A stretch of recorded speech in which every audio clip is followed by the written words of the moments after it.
Hey there YouTube, Ruckman with Crew3 here once again for your weekly Pioneer deck tech. This week will be our penultimate video before I start including all the exciting new cards from Kaldheim, so let's get ready to send us off with the tried and true budget classic Orzhov Humans. We've got a plethora of 1-drops, so let's get started. We have 4th Raven Spectre, which isn't the most aggressive creature, but it does conveniently give us a clue token that we can cash in for a card later on in the game, giving us a slight amount of much needed card advantage. Inspector also becomes a great blocker later in the game once we have access to a Lord effect. Next we have 4 copies of Soldier of the Pantheon, who really hopes we hit that Teferi matchup, since it can't be bounced by it, or also conveniently dodges cards like Assassin's Trophy and Abrupt Decay. Moving on, we have 4 copies of Dauntless Bodyguard, which gives us another 1-mana 2/1 that's relevant when we draw late game, by allowing us to protect up to one of our 7 lords. Up for inspection now are 4 copies of Boros Elite. Don't let those 1/1 stats fool you, because it's really a 3/3 in disguise because of how easy it is for the deck to hit Battalion. Our penultimate 1-drop are 2 copies of Mardu Woe Reaper, giving us a chance at having a main board answer to Uro in our opponent's graveyard. And finally, we have 2 copies of Kithion Hero of Akros, which is the Swiss Army knife of Pioneer White Weenies. I just can't stress enough how incredible it is to have a 1-drop that upgrades into a Planeswalker for added utility.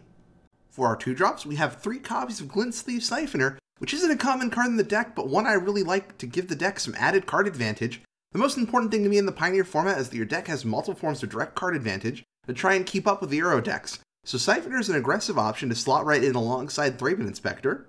Our second 2-drop is 4 copies of Thalia's Lieutenant, which is probably my favorite card in the deck. It grows any of the creatures we already have on the board when it played, and then acts as a champion of the parish, growing itself over subsequent turns as we play more humans to the board.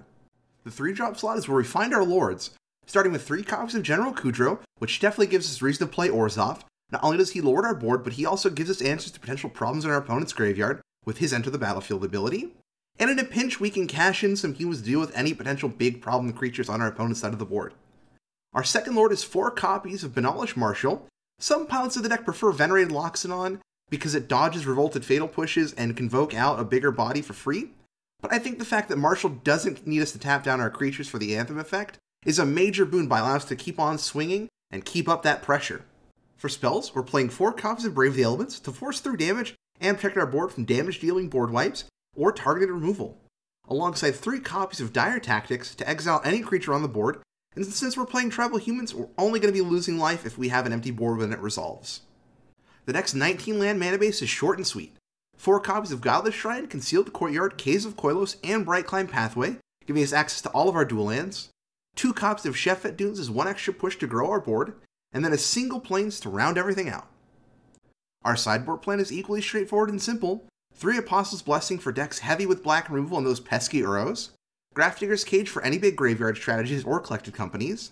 3 Thought Seizes and Selfless Spirits for the control matchups. 2 Heartless Acts for some added removal, and 2 Tomic for an on-tribe answer to any Lotus Field players still milling about. I think this deck is a strong contender for anyone looking to play an aggressive tribal synergy on a budget.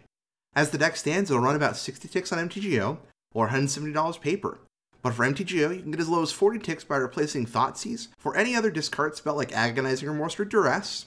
While for paper, you can cut the cost to $100 by making the same changes to Thoughtseize and replacing Godless Shrine with Unclaimed Territory.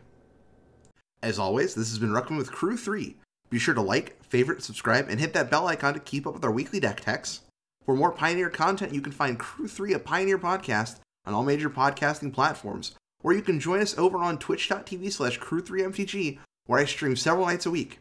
If you'd like to see your name added to this wonderful list at the end of all of our videos and streams, head on over to patreon.com/Crew3MTG to support the podcast and this channel. Talk to you all next week. Bye!